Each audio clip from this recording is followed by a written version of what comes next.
inkonzo le ama-African uNkulunkulu wethu ongcwele ihlangene babolungileyo e-Israyeli ubranch baba olungileyo lase-Israyeli hlangana nathi mvula ufeni kaThixo hlangana nathi babolungileyo Nkosi yomkhosi akuthandeke kuwe babolungileyo akuthandeke uNkulunkulu omuhle lapho Nkosi yamakhosi kwinkonzo Nkosi yamakhosi yokubethelwa babongcwele iLord Cross babolungileyo akube kuhle kuwe Jehova inkosi umnikazi wezinto zonke bonke babolungileyo sikucela egameni lakho uNkulunkulu olungileyo Nkosi yami baba baqhamuke kumagumbo mani umhlaba uNkulunkulu omuhle sibonga ukuthi Nkosi yami akuvelanga lutho endleleni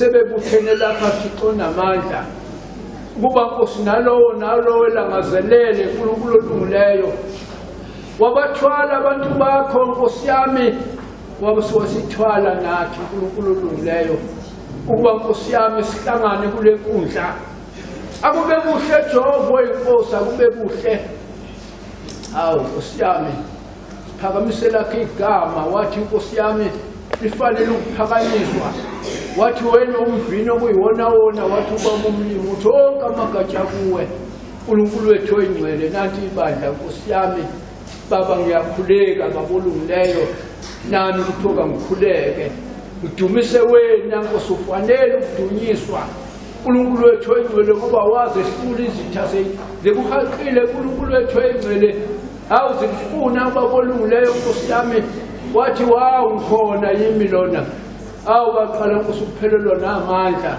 ngoba babefuna Nkosi yamakhosi oyingonyama yezulu wadala konke akwaqeda amadolo emadodeni uNkulunkulu olungileyo baqala Nkosi yamakhosi ukubheka emva naphambili Nkosi yamakhosi wathi kanti menifuna bani ngoba uye lona nimfunayo Nkosi yobukhosi awakube kuhle babongcwele ngikhulekile ngawakha amandla ngoJesu Inkosi Kristu uze kube phakathi Abamotho semazolweni maliphathwe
Sele kulaba sondelani nengane.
Sebandleni zikhonzi ezinhle zikaNkulunkulu ngiyanibingelela nami egameni leNkosi yethu Jesu Kristu endaweni yakwaShezi esigodini sasemashushu ngithi ukuthula muzwa semashushu ayibonge inkosi ukuthula bazalwane egameni lenkosi yethu Jesu Kristu ayibonge inkosi angithi sibonga uNkulunkulu ukusithwala sisuka endaweni zonke esisuka kuzo sigelile ukuthi usashiya amakhaya ethu sashiya nabantwana bethu kodwa sakhetha ukuze endaweni kaNkulunkulu ayibonge inkosi uthi umbhalo oyingcwele lapha encwadini zeBhayibheli encwadini kaMarko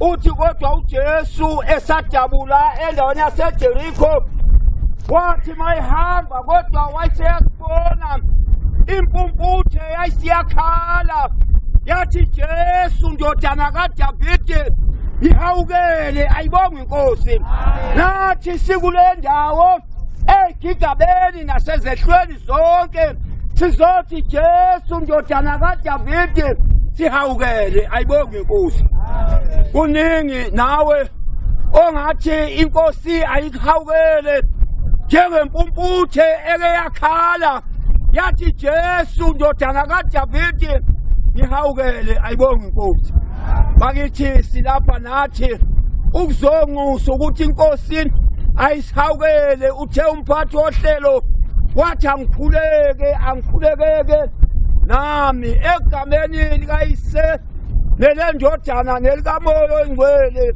uNkulunkulu omdala wensuku wena owazi inkosi okungaziwa nanti inkosi ibandla lakho naba inkosi abantwana bakho abathe inkosi besahamba ezweni lasemhlabeni base bayakhetha inkosi babizwe inkosi ngegama elikhulu balapha inkosi ukuzochaphazelwa inkosi igazi nxa inkosi selichaphaka igazi lakho kepha inkosi bese bachaphazela nabo bese beyasindiswa moya oyingcwele chaphazela inkosi le ndawo kuthi baba inkosi nezelelesi baba inkosi nomphakathi wonke oswale ndawo ebese uyalazi inkosi igama lakho uthi inkosi obhala kahle uthi kodwa ngabe uyaphakanyiswa athi njengoMosi inkosi wayiphakamisa inkosi inyoka ehlane nathi inkosi izophakamisa igama lakho sithi inkosi udumo inkosi alibe kuwe moya oyingcwele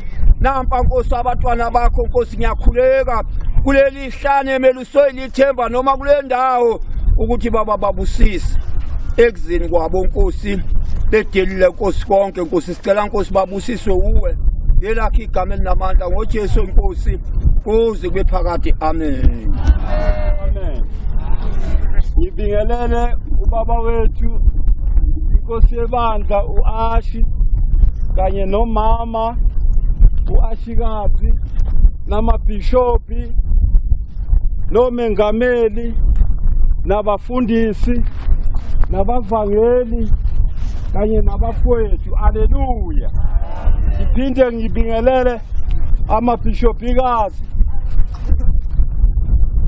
nomengamelikazi nabafundisikazi nabavangelikazi kanye nomama nethe egameni lenkosi Jesu Kristu haleluya bakabonga osayo kwase kwamnandi ukubala kwase kwamnandi ukubala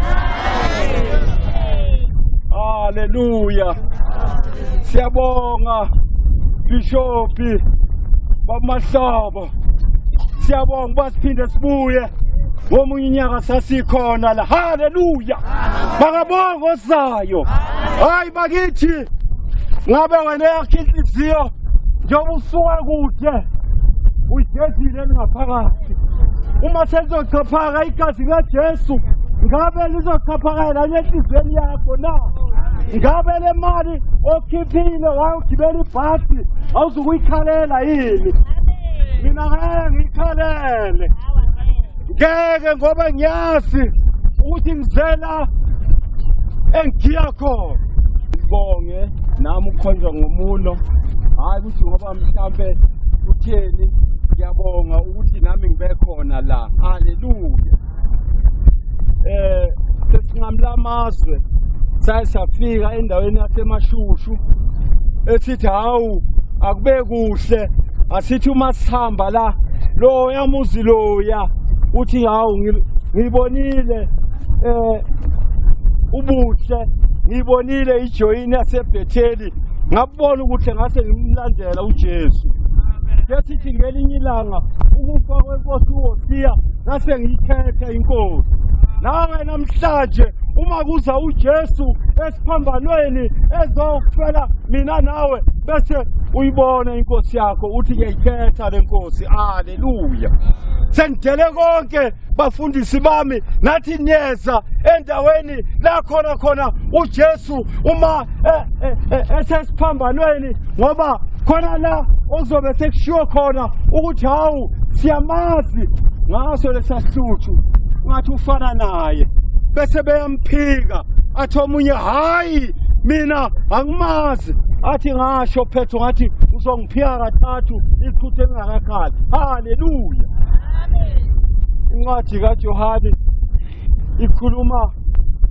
ngokuthi kwathi sekufike isikhathi la uLazarus esebonakala ukuthi usefile waseyakhala omunye wathi hawu Nkosi ukuba ubukhona ngabe akafanga umfowethu wona ngabe akafanga ingane yami nawe namhlanje shono ukuthi ukuza kwami endaweni yasemashushu ngase ngibona uKristu ngase ngilibona izulu mhlawumbe omunye uyabalisa kumanje ukuthi angazi ukuthi ekhaya kwasala kwenzekeni thana ukhona inkosi yakho eUjesu cela ke nami ke ufunda ke lamazwi osekuthiwe angiwafunde haleluya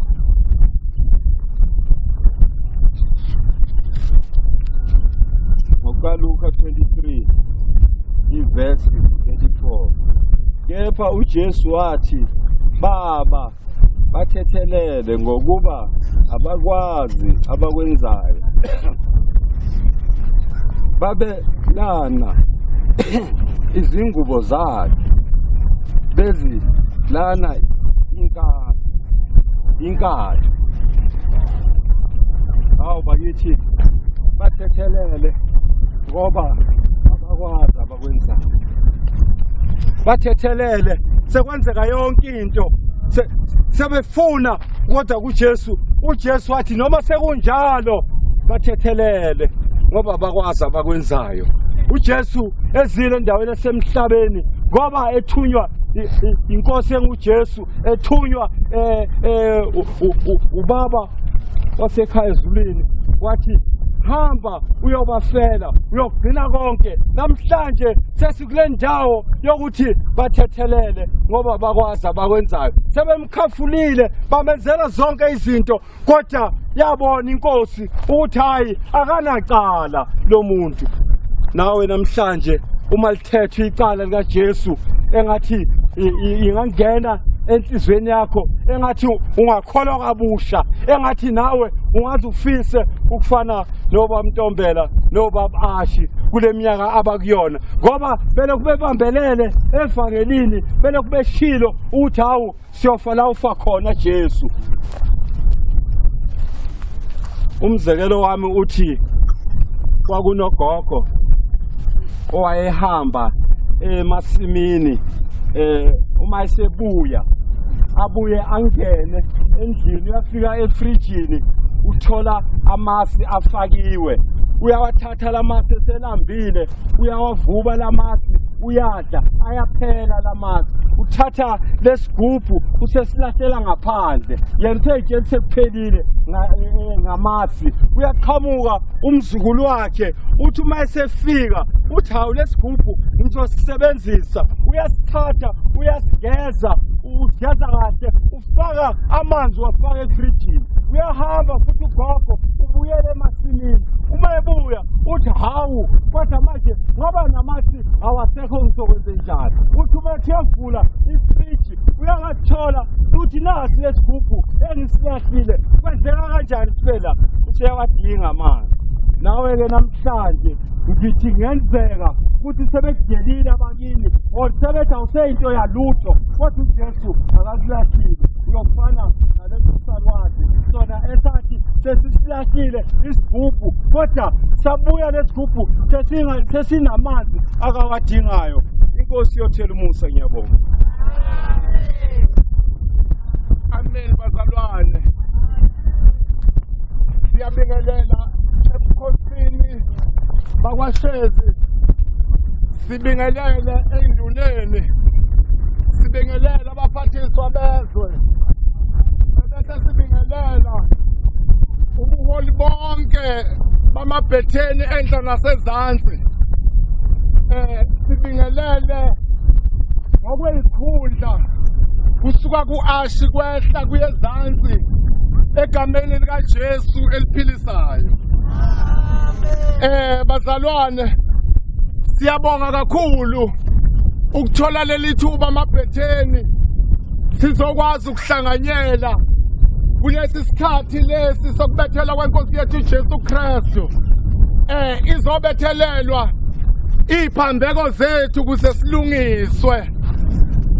Sibonge kakhulu kobaba, obishopi, obabugasa nabo omengameli bonke ukusibambela lenkonzo size sifike nathi sisemahlathini simenywe ukuba sizofika sikwazi ukungena kuyona sizophiliswa, ngoba phela inhloso yokukholwa bazalwane kuwukuthi siphile ezweni lasemhlabeni kodwa singahambi singazananga nenkosi uJesu.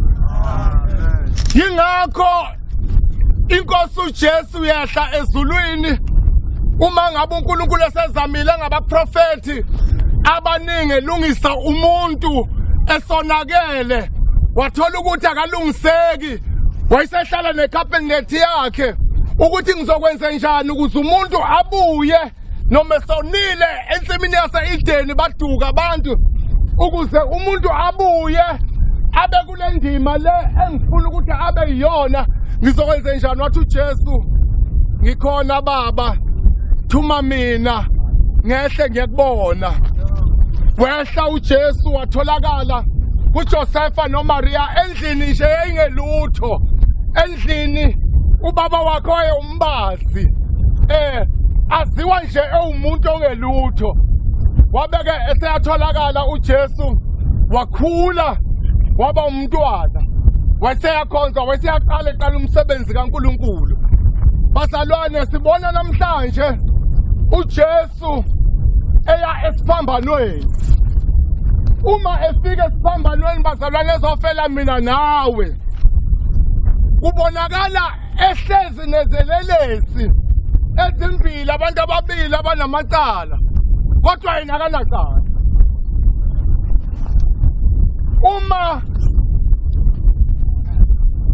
esebethelwa esesiphambanweni, abantu abambonanga uJesu, abanye ngenkathi ehamba eshumayela, abanye bamuzwa, abanye bangamuzwa, abanye bayibona izinto ayezenza bakholwa impela ukuthi lo uyindodana kaNkulunkulu. Ngoba bazalwane, into eyenzakala uJesu ukuze aye esiphambanweni wayizosindisa mina nawe, kodwa kwakunombango wokuthi uzenza indodana kaNkulunkulu. Bathi uyinkosi yabaJuda, bamshayela lokho, bafuna ukumbethelela lokho. Kuyabonakala kuba nomhlangano wokuthi uyisona uyibiza ngenkosi yabaJuda uthi yena unguKristu. Sekuthiwa-ke uzobethelwa noma ashaywe. Uma bemthatha bemsa kuPilatu, ufika uPilatu uyambuza ukuthi wena uyinkosi yabaJuda na? Uthi uJesu usho khona. Ufuna uPilatu wayefuna ukuthi amfihle ukuze amsindise noma amshaye amdedele ebese uyamyeka.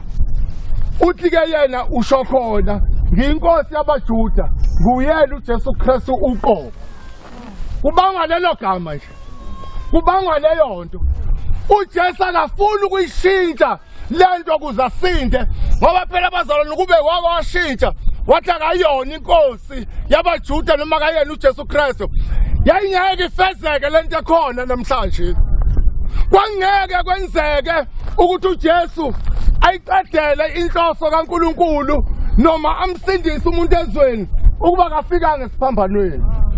Yayingeke ifezeke ukuba kayanga ethuneni ukuze ayofa abulala isolo sakho nesami esithwele. Kwakuphoqa ukuthi ayongena ethuneni uma sibambelele kuyena. Bazalwane, izwi engiphiwe lona ngelokuthi wathi kuso ngiqinisile ngithi ngizakuba nawe eparadise. Nangu uJesu ukhuluma nezelelesi ezimbili, esinye sibekwe ngapha esinye sibekwe ngapha phakathi nendawo. Ziyaxoxa izelelesi laphana zithi wena uyalazi icala lakho nami, sibethelwe ngento esiyaziyo, lona akanacala. Bayacela ukuthi makhululwe abe munye, bathi bona khululwe lo onecala uBaraba. Uma becela ukuthi khululwe lona, uthi umphakathi sikhululele lona, hayi uJesu.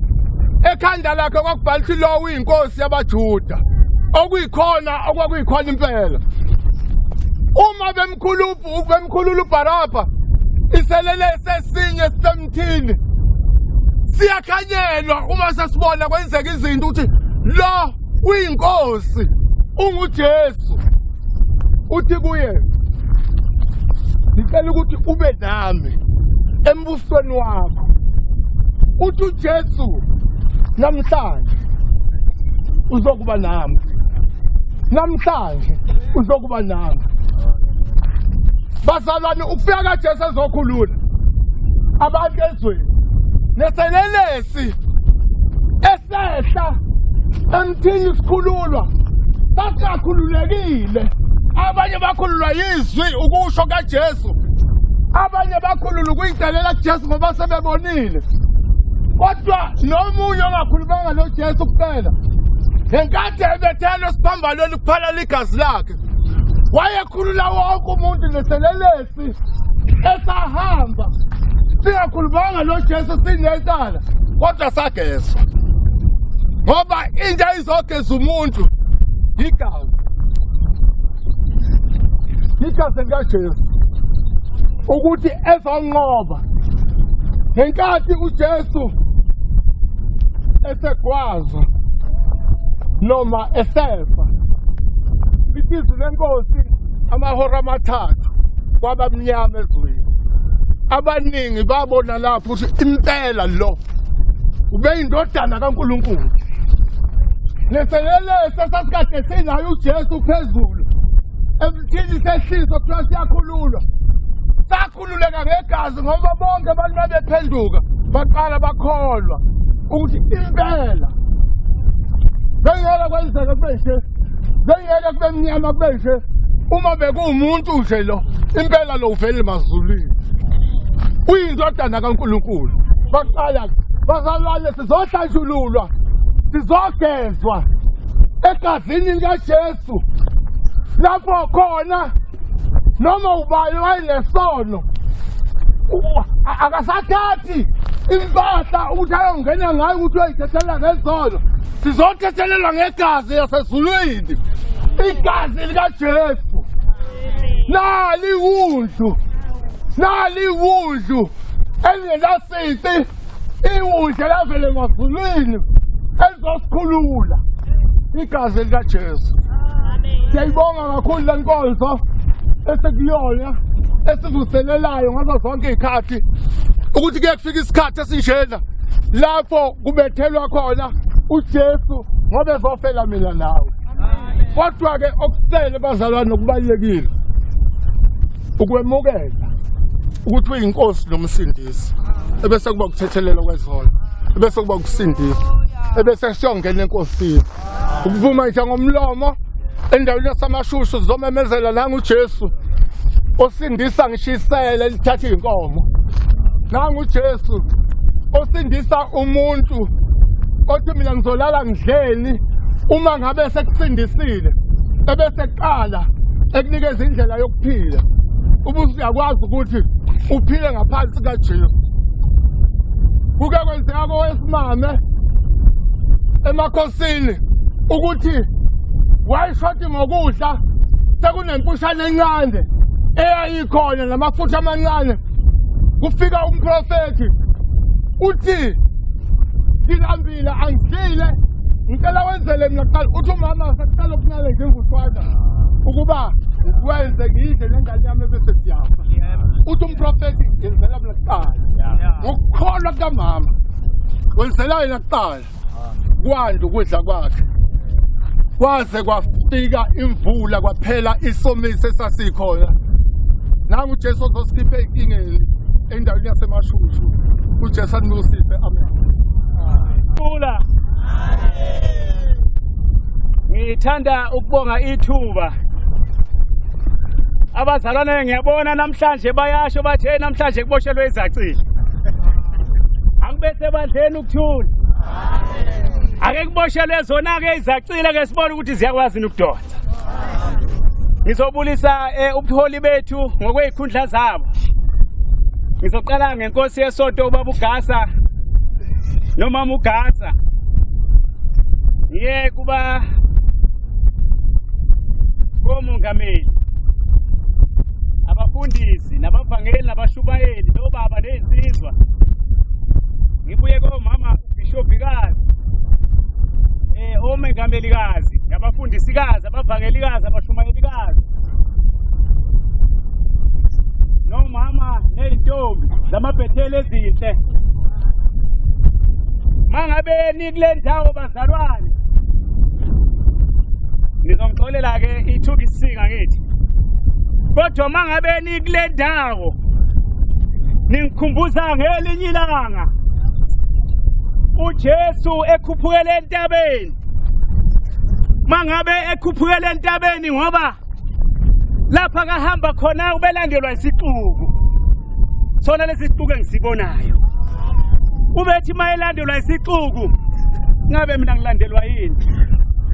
Akubese bandleni ukuthula. Silithi izwi kuMathewu 15 mangabe sesimlandele kulesi sixuku kule ntaba. Kwakukhona ishosha, kwakukhona impumputhe, kwakukhona ilima, kodwa zonke zasindiswa. Akubese bandleni ukuthula. Angazi ukuthi namhlanje ngikhuluma nobani ophethe ukugula kwakhe, kodwa namhlanje ukufika entabeni yokusindiswa. Kodwa akusikho lokho kakhulu okubalulekile. Okubalulekile ukuthi uJesu uthe mangabe sentabeni wathi wabiza abafundi bakhe wathi ngiyakhathazeka ngalesi sixuku ngoba sesihlale nami amalanga amathathu lobusuku obuthathu kodwa sidle lutho. Inkinga yami ukuthi lesi sixuku njengoba singadlile masihlala entabeni hleze siphelele ngamandla. Akubese bandleni ukuthula.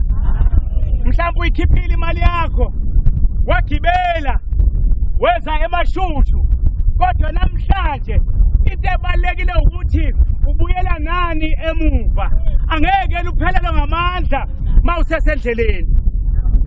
Ngoba abanye bethu siyeza nami nje ngipholishile kanjena ingoba angisikho ukuthi ngizolalela nalokuthi ngivutheleleke kodwa kungenxa ngoba nginenhloso ezithile. Kanti uJesu yena ukhathazeka ukuthi ubuyele emuva elambile seze ngafiki lapho yakhona. Zalwane wami, mama wami, baba wami, ngiyacela ke namhlanje ungayongena kuloya mnyango ungazile, ungaziyogibela ibhasi, ungaziyogibela imoto, ungaziyogibela itekisi, ungadlile hleze uphelele ngamandla endleleni ngoba amandla ayaphela endleleni. Kodwa uma unoJesu awapheli. Akubese bandleni ukuthula. Umsebenzi engunikezwe namhlanje uJohane chapter 19 otholakala evesini lika 26 no 27 lapho elifundeka khona kanjena. Uthe uJesu ebona unina nomfundi amthanda amthandayo bemi ngakhona. Wathi kunina mame beka indodana yakho. Wayesethi kumfundi beka unyoko. Kusukela kulesi sikhathi umfundi lowo wamyisa kwakhe akube sebandleni ukuthula. Sithola uJesu kukade ehamba ehlushwa. Wabazalwane ngoba kubalekile ukwazi ukuthi ukhuluma nini. Kubalekile wazi ukuthi kunini la uthula khona. Kodwa simbona namhlanje mayingabe libele hamba usebona unina. Usebona umfundi akamthanda kakhulu. Kodwa babemi ngakhona. Umi kuphi wena? Mina nawe ngabe simi kuphi? Simi ngakhona na? Ngoba kufanele sime khona ukuze sisindiswe. Akube sebandleni ukuthula. Lithi ke kodwa ngoba uMaria wayazi ukuthi khona ukulinda afanele akwenze ukuthi uJesu akusho. Akakhulumanga ngesikhathi esingafanele. Ngoba uJesu wayenamazwi okwakufanele washo. Athi mame bheka indodana. Ndodana bheka umama. Akube sebandleni ukuthula. Ake ngihlukanise lento. Wayekhuluma mayethi mama ebheka indodana. Wayekhuluma ngomama obuka indodana yenyama. Kodwa mangabe sethi akabheka indodana, wayethi akabheka indodana kamoya. Akube sebandleni ukuthula. Ngoba mangwenayo indodana akukho kuyolunga. Kungenzeka ukuthi kunamathazo okufunda. Kungenzeka ukuthi ingane yakhe inamathazo okufunda. Mangenayo indodana iyashoda. Abafundi baphathi bami kungenzeka ukuthi ninamabandla kodwa mali ngakhuli. Kungenzeka ukuthi ushotha ngendodana. Baba kungenzeka ukuthi nasemakhaya sibuya kuwo akilungi lutho. Kungenxa ukuthi sishotha ngendodana. Nathi thina insizwa kungenzeka ukuthi asikana kungenzeka ukuthi asithole imisebenzi ingoba sishotha ngendodana. Thola indodana. Thola indodana. Akube sebandleni ukuthula. Bakhona nabafuna indodana. Bakhona nabantu basemashusha abavakashile bathi zathi sifuna indodana. Akube sebandleni ukuthula. Ma ungahlezi la kufanele uhlale khona ayikwazi ukukusiza. Akube sebandleni ukuthula. Kufanele uthole indodana bese uhlala ngakhona. Ufane noHana. Bathi noma ngabathola abantwana umnewabo uPhenina mayethu inyumba angeke uthole lutho nendoda ayibone ukubona kodwa yena wasala ngakhona wakhuphukela eThempelini wahamba wayobika kumpristi wathi umpristi wehana sewuqalile futhi lokuphuza ubutshwala bakho athi wena hayi ngiyathulula ngoba ngingowesifazane onenhliziyo ebuthaka injani bonke yakho akube sebandleni ukuthula. Akube sebandleni ukuthula. Manje ke kubalekile ukuthola indodana ngoba uthe mayingabe sehlezi ngakhona yazi mayesembusisa umpristi wathola indodana. Akube sebandleni ukuthula ngoba unendodana uyaphumelela. Onendodana noma elambile konti onoma omile kodwa akakhombisa ukuthi womile. Thola indodana. Akube sebandleni ukuthula. Mhlawumbe uyathandaza. Mhlawumbe uthandaza kuze kuphele ngisho isineke sokuthandaza. Thola indodana. Akube sebandleni ukuthula. Akube sebandleni ukuthula kodwa engikuthanda kakhulu uMaria wathula. Wathula sonke lesi sikhathi. Uthe noma uJesu sembona athi nangu umame. Ngiyambona noMaria athi nasi indodana yami. Athi kodwa indodana yami noma bekushiyile abafundi bakho noma likushiyile ibandla lelo hamba nalo ngisho namaJuda kini kodwa mina ndodana yami ngikhona ngeunyoko ngihlezi lapha eduze kwakho kodwa bengilindele ukuthi mangibheke indodana ngoba ungikhipha ebumameni bami benyama ungifaka kumama kamoya. Akube sebandleni ukuthula. Ngaka bayokwazi ibona indodana bakwazi ukuthi kani indodana yenyama from indodana kamoya ngoba indodana esisizayo iyodwa akusiyo indodana kababuzulo kwaNongoma akusiyo indodana kababa wasemaXhoseni akusindodana kababa wasemampondweni kodwa indodana enguJesu Kristu lesifela sonke eyosifela futhi ithi mayisikufele uyoba nowehluko ngoba bakhe banomehluko akube sebandleni ukuthula hleze nginibangela umsindo kanti nina nifuna ukuyona senilambile kodwa namhlanje umlayezo wami ukuthi ungayehla entaba ungahlile hleze ungaphezulu ungahamba lapha endleleni uphelelwe ngamandla amandla akuphelelayo ukuthi awunayo indodana uthinga indodana inkosi inibusise amen. Sibingelela inhloko yenkonzo baba uGasi. Sibingelele abengamelikazi. Sibingelele ubaba uMahlobo. Nazo zonke izithwana ezingabaphathi benkonzo. No mama abangamelikazi. Amen. Akube sebandleni ukuthula. Njeke sizocela lapha egameni lika Moya Engcwele. Amen. Sebekhulumile abakhulumile. Kodwa bakhulume ngokuthola indodana. Manje kukhona inkulumo njoba ngikhuluma ngokuthi wafaka amalethe ekujuleni. Bathi bezulazula bedoba. Abangabona abamba lutho. Kodwa ngoba babenenkolelo yokuthi mabethitha lo sebaseduze nabo uzobatshela abasebabamba. Amen. Wajika umoya wabo bakubonza bahambaze babengena indodana yomuntu ayibonkosi. Bathi abasebekhala bathi sesizula ubusuku bonke nemini yakho lasibonanga lutho. Amen. Kodwa kwakhona ukukhuluma komphathi wezinto wathi fakane ekujuleni ngamfaka bajula neyinhliziyo zabo ngokukholwa kwabo ngoba kwakukhona ukukholwa okungekho behamba naye. Amen. Nathi siyacela ngoba sezweni lasemhlabeni. Amen. Lapha ezweni lasemhlabeni kukhona siye esontweni kanti enhliziyweni ngaphakathi akukho ukungena esontweni. Amen. Ngoba khona ungiya esontweni kodwa ungaxhumani nengilosi. Kukhona ukuya esontweni kanti uyathandaza kodwa ukuxhumani nomnikazi wezinto. Amen. Sekutheni uNkulunkulu asisize ngoba kusemqoka ukuxhumana nomnikazi wezinto ngoba sukele sonke kuzoxhumanisa nokuxhunyaniswa. Uyabona uMosi ube batha wakhe bathola besura leGibhithe ubethi bayahamba mase bexakekile bethi Mose sesenkingeni.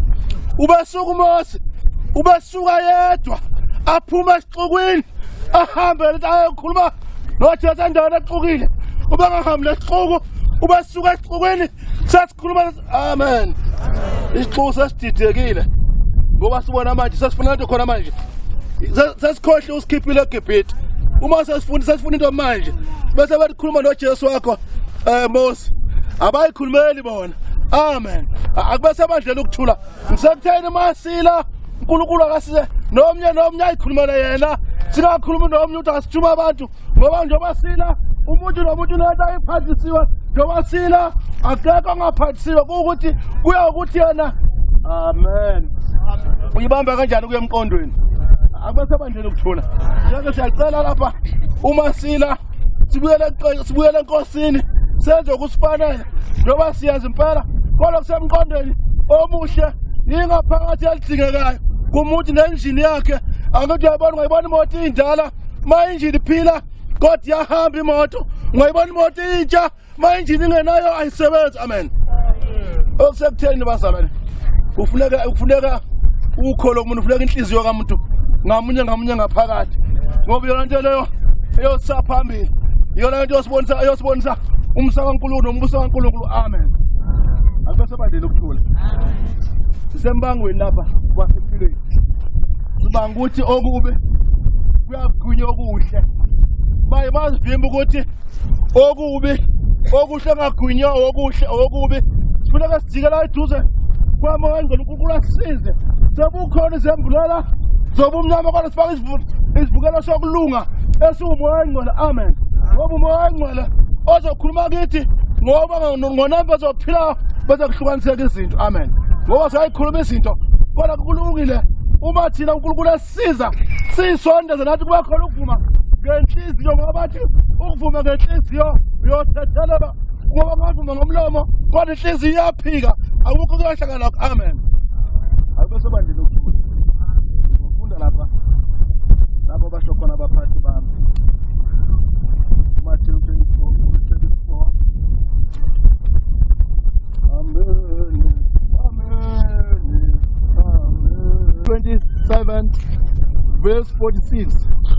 Kepha ngehora lesishagalolunye usho uJesu wamemeza ngezwi elikhulu wathi Eli lamasabathane ukuthi uNkulunkulu wami ungishiyela na. Amen.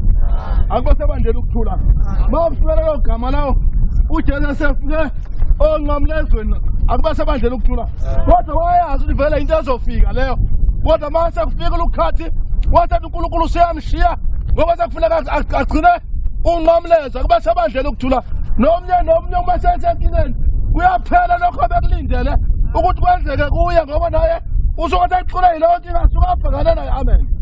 Sekutheni bazalwane uNkulunkulu akasisize sibuyele enkosini ngokuseqinisweni sikwazi ukuthi nama zikhona izinto kodwa sibuye siphethe ivangeli kaNkulunkulu siphethe isivikelo sokulunga ukuze sitholwane nomsa kaNkulunkulu. Amen. Ngibona sejela abufakazi omunye uJesu mayebonakala thina sofana uJesu mayebonakala thina sofana naye wo fana naye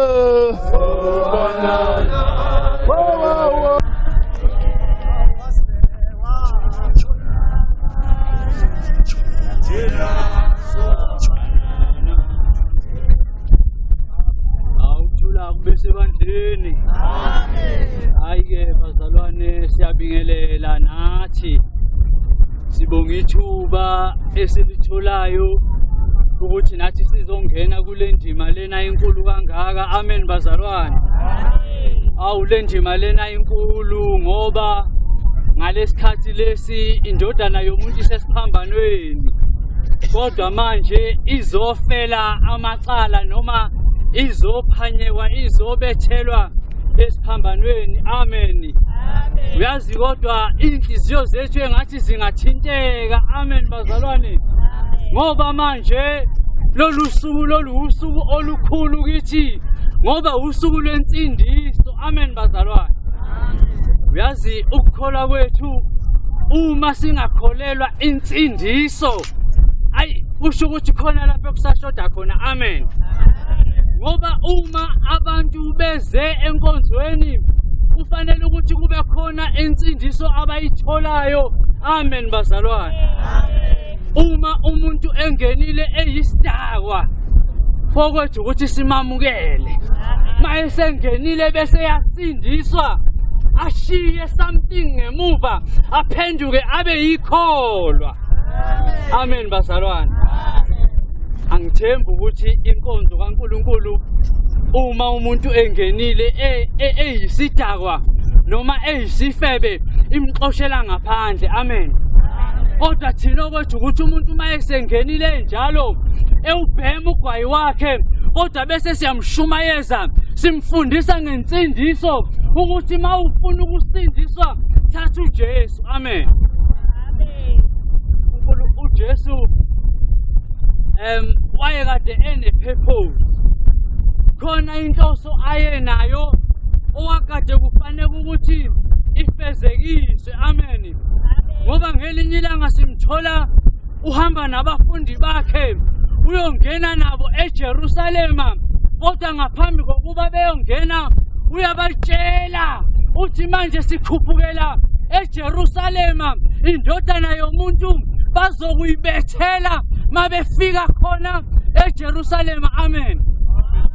Akasho ukuthi asijikeni kodwa khona into wakufanele ukuthi ifezekiswe. Amen bazalwane.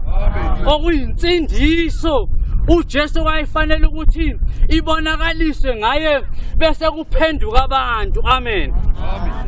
Ngiyathanda ke mina ukuthi mabe sengenile eJerusalema khona ushintsho alwenzayo. Amen bazalwane.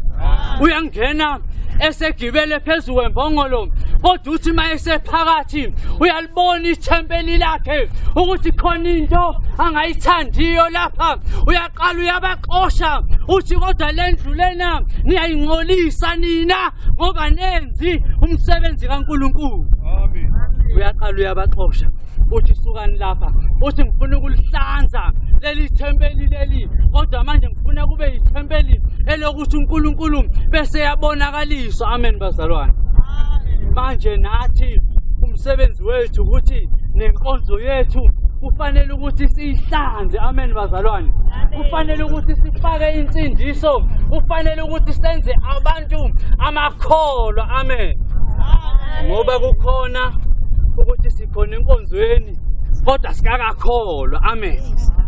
Ukukholwa kufanele ukuthi silwele ukuthi sikufice noma thina kusifice. Amen bazalwane. Kufanele ukuthi kube khona ukukholwa okwenzekayo ezenzweni esizenzayo noma ngokuhamba kwethu kodwa bese siyashintsha bese lithi iBhayibheli ngelinye ilanga konke okwakuyinzuzo kimi mina ngakushaya indiva. Amen. Bona izinto esizishiyayo bazalwane hayi ngoba zizimbi noma zimnandi zinjalo kodwa kufanele siyishiye. Amen bazalwane. Namhlanje ke nginikeza incwadi okufanele ukuthi ngiyifunde. Amen. Nami ke ngizoyifunda le ncwadi lena bese nami ngihlala phansi. Amen. Kodwa ngiyafisa ukuthi sebekhulumile obaba balishumayela leli vangeli leli kodwa manje kube khona noyedwa ozosindiswa. Amen. Kodwa manje izolo besilalele lithetha iqala besilalele kodwa manje uPilato ethi uyabheka athi kodwa mina ngilibone iqala. Amen. Awu kodwa abanye sebemkhaphele. Amen. Kodwa manje nawe uyazazi ukuthi bangaki osubakhaphele. Amen. Ungagqoka kahle uyifaka ijoyini uwafaka amajazi eyiprofeto kodwa uyazi enhlizweni yakho ukuthi bangaki osubakhaphelile. Amen. Ngizofunda ke encwadini enginikezwe yona lapha ngokaJohane 19 ngizothatha verse 28. Emva kwalokho uJesu ekwazi ukuthi konke sekuphelelisiwe ukuba umbhalo ugcwaliseke wathi ngomile. Awukuthule bandleni. uJesu simthola usesiphambanweni kodwa manje sekwenzekile izinto eziningi wakhuluma amazwi akade ewakhuluma ewabhekise kubo bonke abantu ababekhona kodwa manje sasekufika isikhathi esokuthi manje useyakwazi ukuthi konke sekuphelelisiwe kodwa manje ukuba manje kugcwaliseke umbhalo. Amen bazalwane. Ayi enkonzo lena yokuphelelisa ile esikuyo kuleli verse leli. Amen.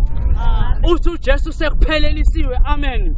Okusho ukuthi yena wayesewenzile umsebenzi wakhe kodwa manje uthi sekuphelelisiwe kodwa manje ukuthi umbhalo ugcwaliseke uthi manje kodwa ngomile. Amen. Okusho ukuthi emzimbeni kukhona ukukhathazeka okukhona. Amen. Kukhona ubuhlungu abuzwayo emzimbeni futhi kukhona ubuhlungu abuzwayo nasemoyeni kodwa manje useyaphenduka usethi manje ngomile. Amen bazalwane. Bangathi akungabibikho noyedwa owomile ozophuma omile masisuka lana. Amen. Ngoba ngelinye ilanga sithola singabazalwane sikhona kodwa kutholakala ukuthi somile izwi likaNkulunkulu asikakalitholi. Yebo siyasonta, yebo siyeza enkonzweni siyawagqoka amajoyini kodwa manje bomile abazalwane. Kodwa manje bomile. Amen.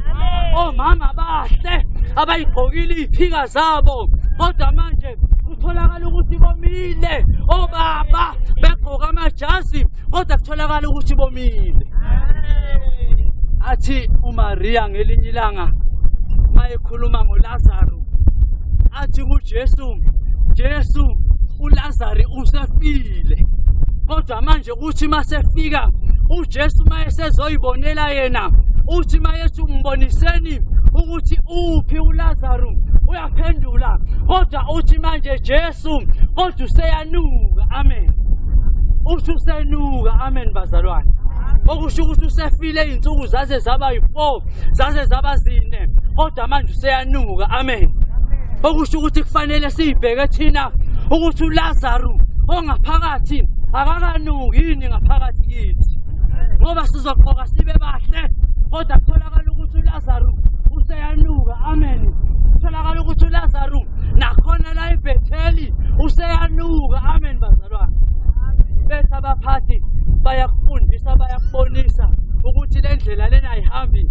kodwa kusezwa nasendlebeni ngoba yini uLazaro useyanuka amen bazalwane nasenkonzweni ubithisa ingane abantombazana ayamitha awusezwa noma usekhuzwa noma abakhokheli bethi bayakubonisa bethi le ndlela lena ayihambi umzalwane yakezwa ngoba yini uLazaro useyanuka amen asigade bazalwane nabaphathi bagade ukuthi abafundi noma ibandla uLazaro abakafini ngaphakathi amen mhlawumbe nje ibandla abaholi bayalihola kodwa manje tholakala ukuthi uLazaro abangaphakathi sebeyanuka akusekho nokuvuka ngoba yini sebeyanuka uLazaro amen nenkonzo ayisakwazi nokuqhubeka iyaphambili ngoba yini kutholakala ukuthi uLazaro bayanuka amen kodwa uthi uJesu ngomile amen bazalwane kwangathi ke nathi singabi abazalwane abatholakala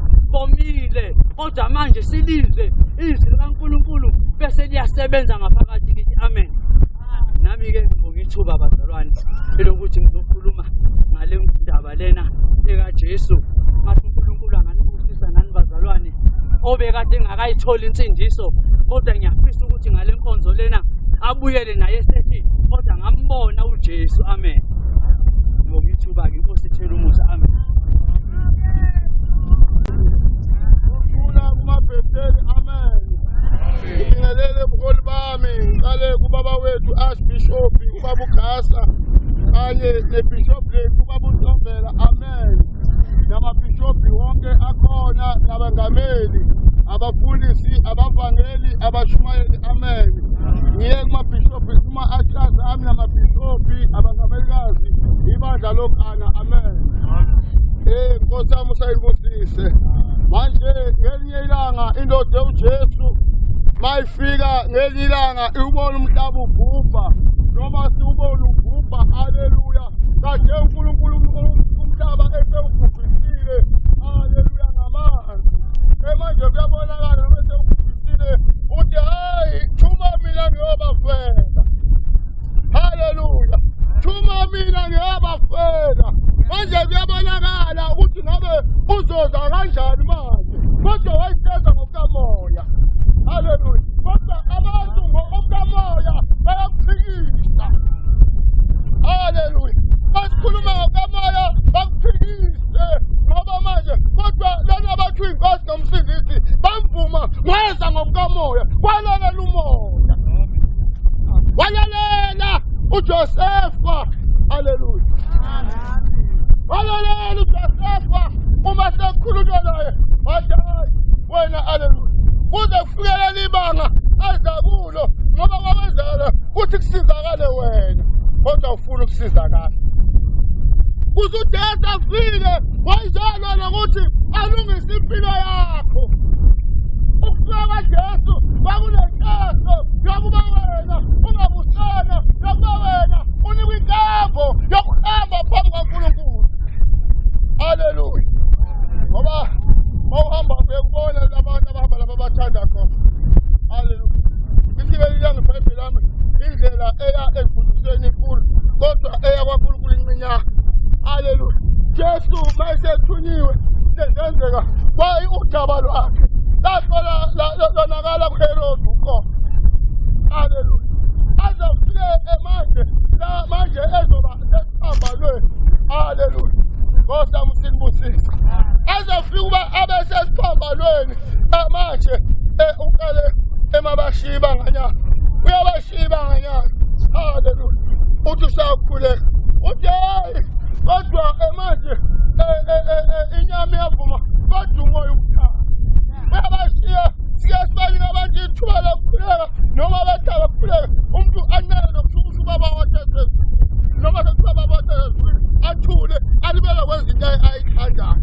uJesu uyabashiya uthi kodwa belingelinde yini umduzwana phinde yabashiya abasithathela futhi ubatholela le asiyala abantwana evangelini elihleka ngalo haleluya evangelini elihleka ngalo uNkulunkulu asifundisa ngalo from ngo-1989 kodwa amabandla kodwa leli lokhu elimile haleluya yasuka intokozo yasebusinga yathunyelwa kwelasekhaleni haleluya izomisa leli vangeli ngosamo simbusise nengajabula nawe usukhona ngoba masumungeze kodwa haleluya akaqhubana lutho lo Jesu njengoba sika akaqhubana lutho ukumvuma ephambi kwabantu ukuthi inkosi nomsindisi emva kwalapho sithola ukuphila silana zikhona izinto zishaye ngalo kodwa ngoba samukela ukuphela haleluya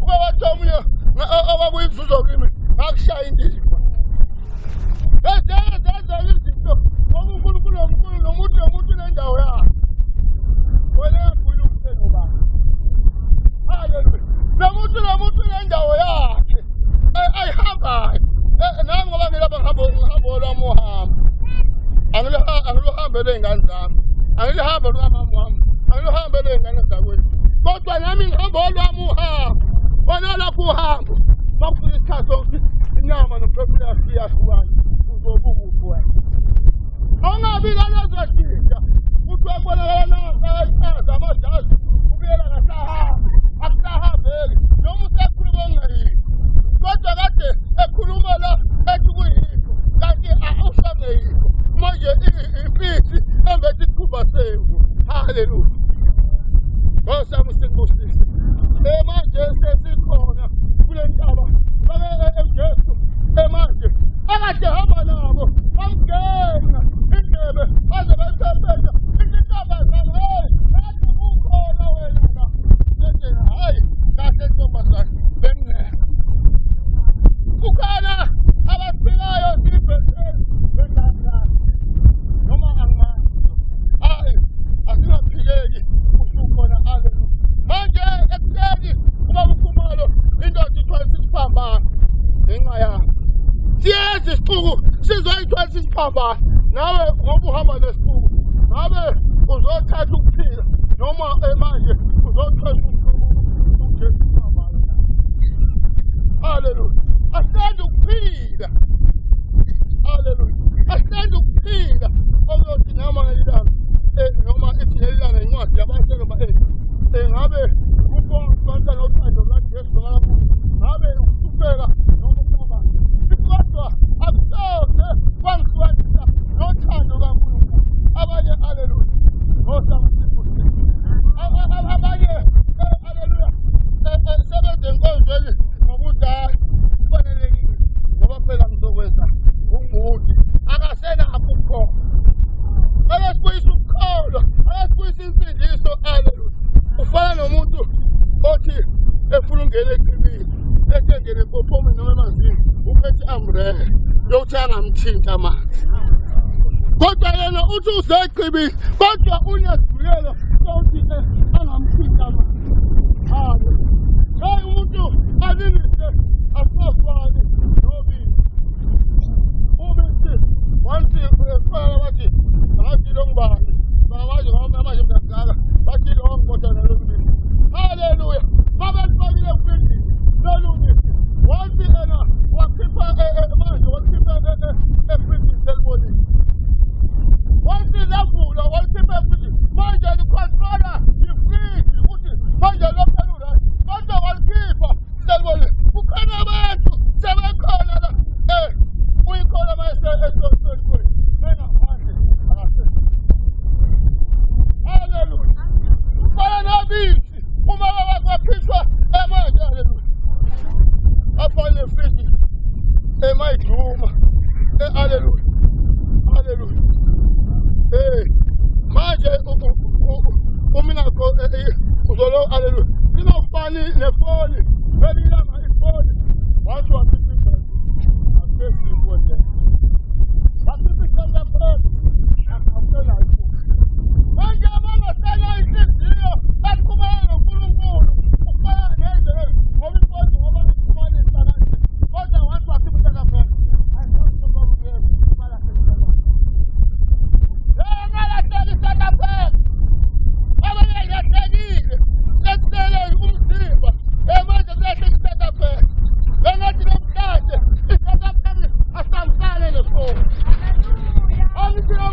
uphethe ifoni bazalwane. Haleluya. Angalahleki South Africa. Ngoba ifoni mayina umuntu uma ifoni mayina iyahlekile. Maka khiphisa lapha kwafaka isathi ifoni yenze njani. Haleluya. Kaphela ukulinda South Africa ukuthi manje asilahleki ngoba walahleka khona impilo iphelile. Haleluya. Angazi noma ngiyezwa. Hamba ekhaya uthi uyobheka South Africa ukuthi siyakhona. Uyabheka South Africa ukuthi sisakhona yini? Ungela ukuthi uphethe ifoni kanti South Africa sisebenza. Haleluya. Akesiyelike wathi uthi namhlanje hayi intshumayelo ithi buyisa South Africa. Kulula ukubuyisa South Africa ukugada ini ifoni yakho uthi ingalahleki. Ngeke silahleke South Africa. Kodwa wansi wangayigada ifoni yakho sizolahleka South Africa. Wangayigada ifoni yakho sizolahleka South Africa. Impilo yakho isimile. Awusaqashe phezulu. Bakufuna kuyena phela. Abasakhona. NoNkulunkulu noJesu uzokufuna. Awusathola endaweni engabumkhulu. Awusathola ba. Ulahleka South Africa. Ulahleka South Africa. Awubuyi South Africa kuze utholakala. Haleluya. Haleluya. Ngikhulume kahle ngimude kakhulu. Ngizofunda izwi enginike lona. Kodwa qaphela South Africa ukuthi sisekhona. Stop ngoba futhi South Africa simnandi uma usigcinile. Uma udilitha akusakufuni siyavumela. Haleluya. Uma udilitha lokho angisakufuni haleluya. Siyakulahla. Bathi siyaflasha abafundi. Haleluya. Manje yeza ukuthi khona abantu abadilethayo kwaNkulunkulu kodwa kwaseze nabaphilile.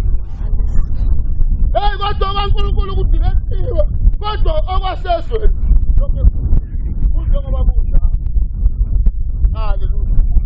Ngofunda ke izwi ngokaJohane 19:3. Kwathi ukuba uJesu wamukela uvinika wathi kufezile wagebisa ikhanda wakhe.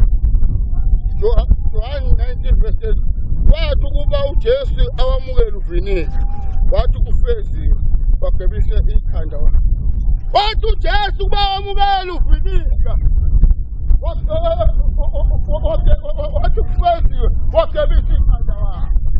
Wayesela ngoba yiba ihamba nabo yiba labo abamangayo angathi sebendeleni wena ufisa iBethel. Sihamba nawe wena unaso isibusiso sokuthi iBethel wena nogebisa ikhanda lokuthi iBethel life. Namhlanje ubungalivusa ikhanda bangathi manje uJesu efa esekufela ukuthi nawe uyalithanda ba. Lithi iBhayibheli amuyela umulalela uyakubusisa ngesikhathi. Ningathithwa abantu abangiditayo bethi hayi uJesu uMlungu. Hayi babashintshe nini bashaba kuthanda bayakuphambanisa na ngoba bakubona ukuthi kuyisa South Africa. Amen.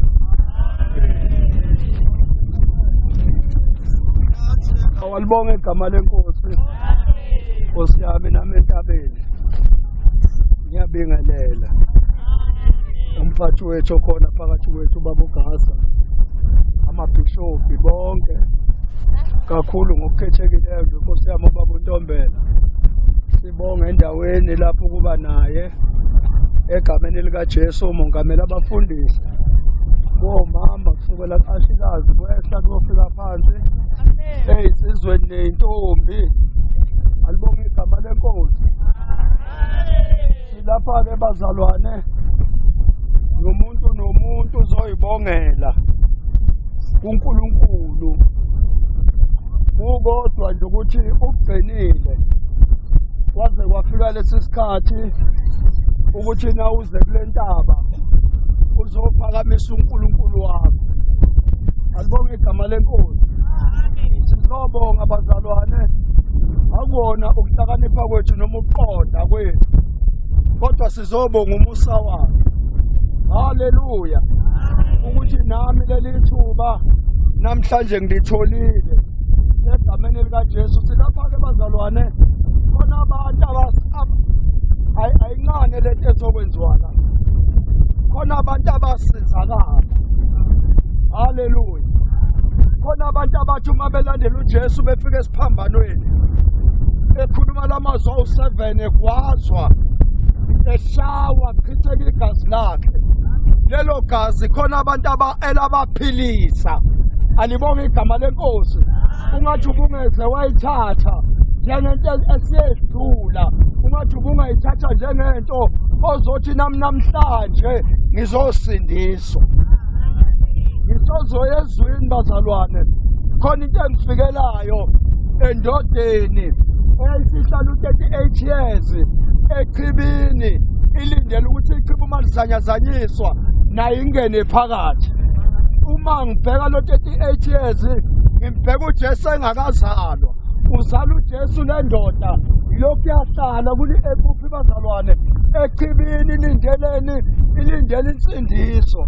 Lithi iBhayibheli njalo kwakuthi uma kwehla ingilosi egameni likaJesu ehlela kuleli chibi, uma ifika kuleli chibi lizamazamisa, lithi abanye babehlala eduzane nalo. Uma behlala eduzane nalo kushiyela ukuthi ubani ozokwehla kuqala maqede enze njani asinde. Haleluya. Manje nake ngiyabheka uke washo omunye ukuhlala eduzane. Haleluya. Ukuhlala kuphi bazalwane? Eduzane nechibi. Indoda enye lithi iBhayibheli eyishosha ihlala esangweni kamuhle, kodwa lithi izwi yayihlele esangweni eduze kwalapho khona insindiso eyayizoqhamuka khona ngaphakathi. Alibonge igama. Lithi ngelinye ilanga behlale befika abantu beyikhohlisa, befaka insiliva, befaka imali, befaka zonke izinto. Ngelinye ilanga yanenhlahla, yathola umusa, waqhamuka amadoda angafani nalaba ababehlale beyinikelela. Uma ifika le ndoda befika laba bathi sigqolozele sibuke. Alibonge igama lenkosi. Uma sebeyibukile egameni likaJesu kwenzeka imangaliso. Haleluya. Lithi iBhayibheli abakhuluma izwi phezu kwakhe bathi asinalo igolide nesiliva, kodwa esizokunikeza khona yini bazalwane? Igama. Ngoba kukho okunye okuphilisa umuntu nensindisa ayikho ngomunye umuntu ngaphandle kwegama likabani bazalwane? LikaJesu. Uma sibheka-ke lapha emazwini awu7 uqalile uJesu wakhuluma ngentethelelo. Into enzima kakhulu, alibonge igama lenkosi. Waqala uJesu wakhuluma ngani bazalwane? Ngentethelelo. Into engekho kubantu. Alibonge igama. Waphinda uJesu wazokhuluma ngezi khona lapha ngimthanda khona ethi ngomile. Bese ngibuza ukuthi uma ethi uJesu omile umeleni uJesu, ngoba uthi kwelinye ilanga uma efika emthonjeni entombazaneni eyayihlala emfuleni, alibonge igama lenkosi, uthi yena ungamanzi okuphuza ophuza yena akaphinde ome ayagobhoza umthombo ngaphakathi eswini sakhe, kodwa uzotshela, alibonge igama, ekugcineni uzothini? Ngomile, kodwa uye othe ungumthombo wamanzi okuphuza. Ngelinye ilanga ufika emshadweni wasekhana uphendula amanzi uwenza iwayini, alibonge igama, akakuphuzanga yena lokho wanikeza abanye abaphuza, kodwa namhlanje simuzothini uJesu ethi ngomile. Okukhomba ukuthi kahle kahle ikhona lento uJesu owayefuna ukuyisho ngaphandle kokoma kwakhe. Ngamanye amagama ithina esomileyo. Haleluya bazalwane. Somile bazalwane. Siphuza amanzi siphinde some. Abanye silapha nje khona izinto zethu edala ukuthi somile. Alibonge igama lenkosi. Silapha nje bazalwane kunezinto eyimisiweyo zokoma kwethu, kodwa uma sizwa ngoJesu, uJesu wayengomele wona amanzi. Alibonge igama lenkosi. omele thina futhi noma eswini sakhe uthi ophuzayo uyogobhoza amanzi alibonge igama lenkosi uthi kunkosikazi ukukwazi ukuthi ukhuluma nobani ngabe uqele kuye kuhlangana abantu ababili omile uJesu omele unkosikazi nonkosikazi omele uJesu alibonge igama uthi-ke namhlanje ezwini lapha lukaLuka uLuka ka-26 evesini Luka 23 evesini lika-46 alibonge igama lenkosi lithi wamemeza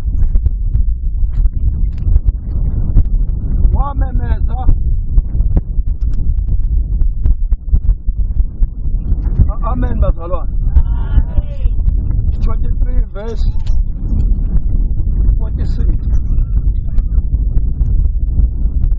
haleluya hayibo nathi ngilahlekele sizonyathela aka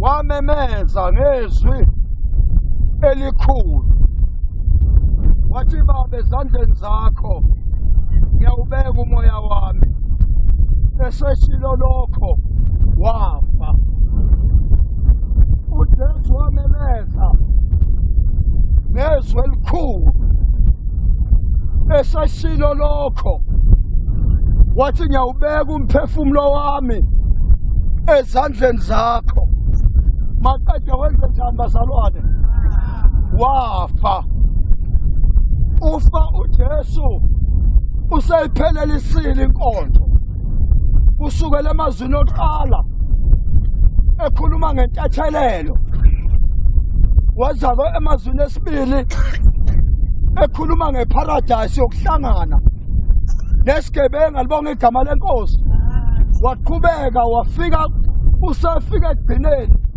lapho indaba yakhe isiphela khona uthi-ke ngiyawubeka umoya wami ezandleni zakho inhliziyo yami iyabheka bazalwane ukuthi uma kufika sakhe isikhathi owakho umoya uyowubeka kuphi alibonge igama lenkosi ngoba sigijimele ebantwini haleluya bazalwane sithi iBhayibheli ukuthi umuntu athemba lakhe lubani luNkulunkulu athi uqala kusiya umuntu athemba lakhe likubani likubantu alibonge igama lenkosi khona abantu bazothi uma kufika isikhathi bathi ngithatheni ingahambise wasifanimani engabe ubeza uNkulunkulu alibonge igama lenkosi uJesu uthi Eloi Eloi lama sabathani ungishiyelani ubona uNkulunkulu emshiya alibonge igama lenkosi akabone eshiwa abantu ubona into eyodwa ubona uNkulunkulu enzani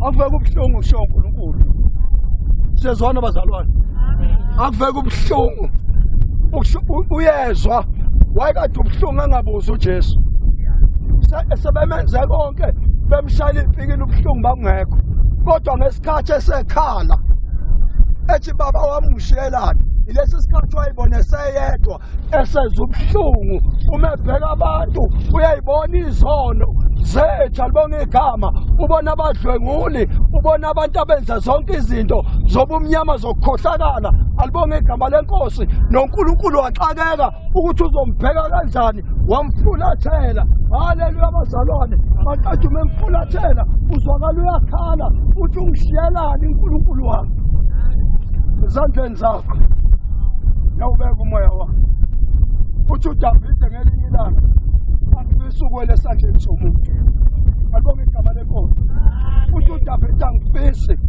ukwela esandleni somuntu haleluya umuntu ungawela esandleni sakhe namhlanje kusasa kujikela alibonge igama kodwa uNkulunkulu akajikelanga ngoba uNkulunkulu othwala nayo umuntu uyathwala baqedana akukhathaze aphinde akujikele phansi kodwa uNkulunkulu akalahli muntu alibonge igama lenkosi ngelilanga uMeshiphofethi uneminyaka emihlanu ugade umzanyana alibonge igama lenkosi uyahola umzanyana ngoMeshiphofethi kodwa ngelinye ilanga uma kuvuka izinto umzanyana khona ehola lithi iBhayibheli wamtshinga phansi sekuvuka izimpi maqedana wakhubazeka waba unyonga ngeenyawo ngoba wayithwele umuntu kodwa kuba wayithwele uNkulunkulu kwangeke kwenzeke lutho bengizothi vuma ezandleni zabantu ngene esandleni kaNkulunkulu alibonge igama lenkosi phuma ezandleni zabantu nangu uNkulunkulu emini yantambama angaze ngikhuluma nobani othemba lakhe likubantu ohleli kubantu alibonge igama nangu umqalisi nomphelelisi wezinto zakho ongozelo ongalali athi ngiphakamisele emehlame ey'ntabeni athi usizo lwami luvela kuphi na athi luvela kuJehova wenzile izulu nomhlaba ongayivuma ukuba unyalo wakhonza ulushelele olondoloza Israyeli akawuzela kalala siyezwana bazalwane abathakathi bathi beqotha imithi bengalele bekhala ubusuku nemini bekuthakatha nangu ongozelo ogade impilo yakho ngiyawubeka nowami umphefumulo ezandleni zikaNkulunkulu nawe beko wakho kungathi uma kufika isikhathi sakho uyaluze ngikhipheni nguyiseni alibonge igama lenkosi yenza njani khona omunye umama sengihlalela phansi nje owayenemkhuba amen nani lo mama enemkhuba ezayikhulelwa ingane zazaziwa uye bayithathe bayise kuye alibonge igama lenkosi ngeke ngilisho leli gama ukuthi wayenzani haleluya kodwa njalo ekhulelwa ingane kuthiwa enkosi yami izophazamiseka esikoleni isene kumasibani haleluya iyajoyina lentokazi alibonge igama lenkosi ayaphuthi nasenkonzweni haleluya kwafika usuku lwakhe enengoma yakho ayeziwa ngayo ngiyayisaba lento bafowethu yengoma yami athi umuntu impela uma engashawanga le ngoma angizwa kahle haleluya nalo mama wayehlala esho njalo ethi le ngoma yami nje uma engashawanga ngizwa kahle haleluya wathi kade ukufa kwafika ukugula zafika ezangolwesine bizothandaza awusengihlala phansi njalo ngixolele zafika ezangolwesine ezokwenza sizothandaza zishaye ezinye ingoma enganyakaza kwathi uma ishale yakhe wabonakala enyakaza waphenduka wabheka ngasodongweni bayisha kakhulu haleluya baqhubeka benze njani waphakamisa isandla kwathi impela uyayizwa le ngoma haleluya awuyayizwa ini bazalwane ingoma yakhe alibonge igama lenkosi kwathiwa ke nithula ungathi khona afuna ukusho bathula abazalwane wathi le ngoma iyangilimaza ngicela niyeke yenzani le ngoma iyeke le ngoma yenzani haleluya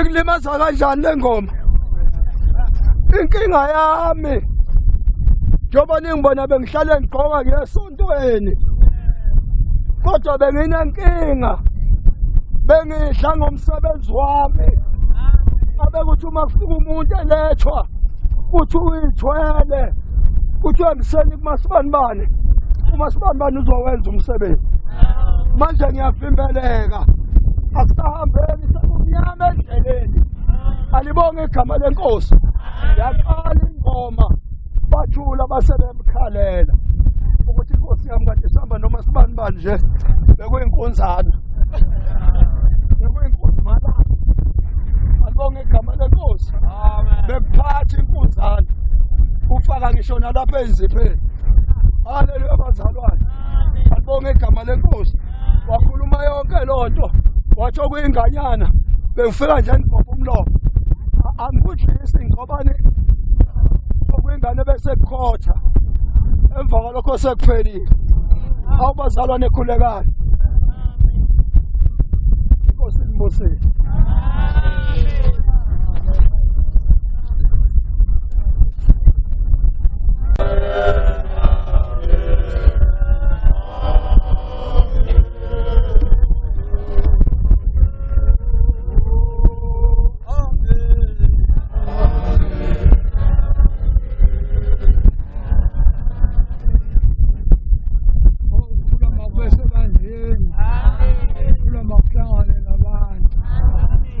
Bazalwane nami ngikule nkundla yokuzibongela uNkulunkulu uma nginikwa leli thuba lokuba ke ngiphefumule ngoba abaningi bebengasazi ukuthi namhlanje ngaphefumula kodwa ngumsana kaNkulunkulu nakho ngaphefumula.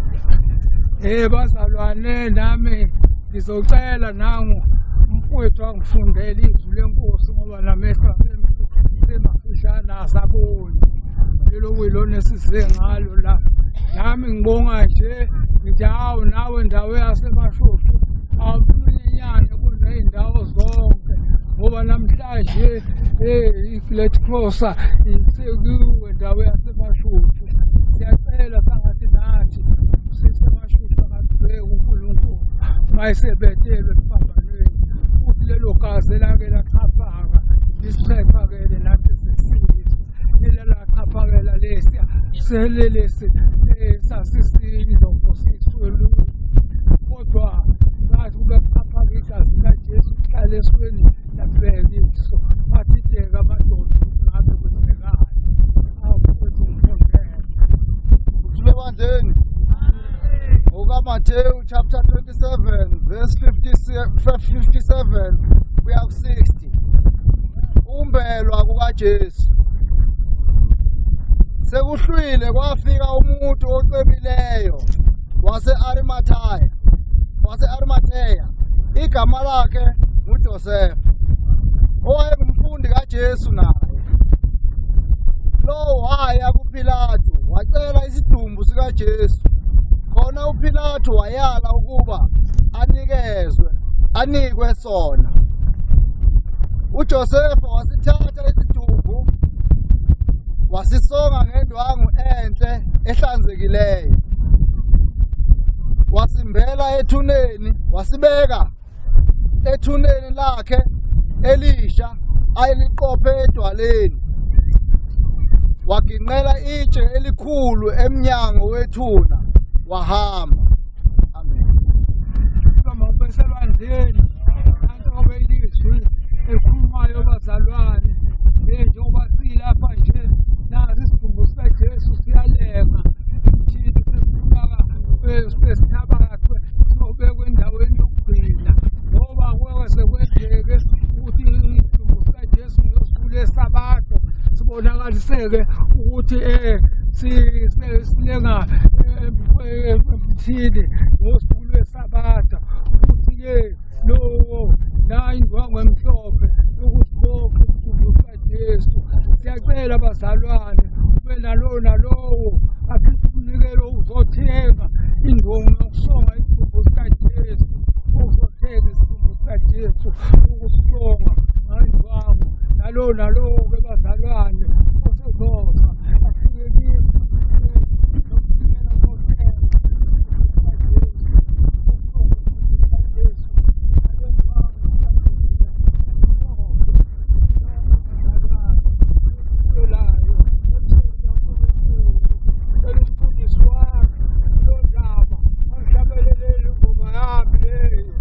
bese-ke beza abazalwane bezothenga indwangu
khona ngithi lethamisa epost. No la. Ngisho lethamisa epost.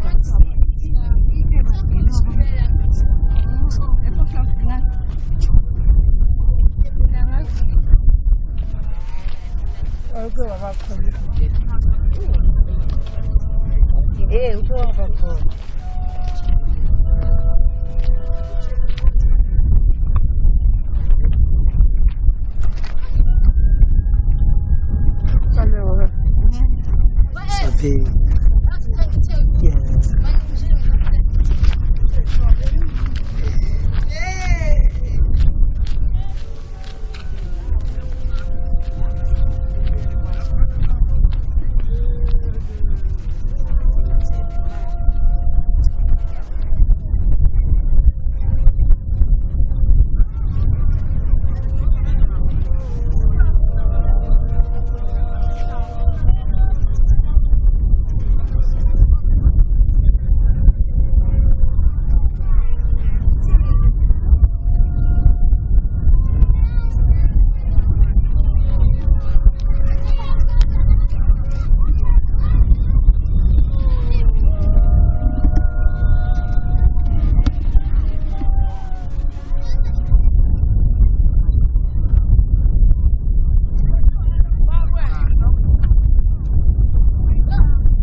you.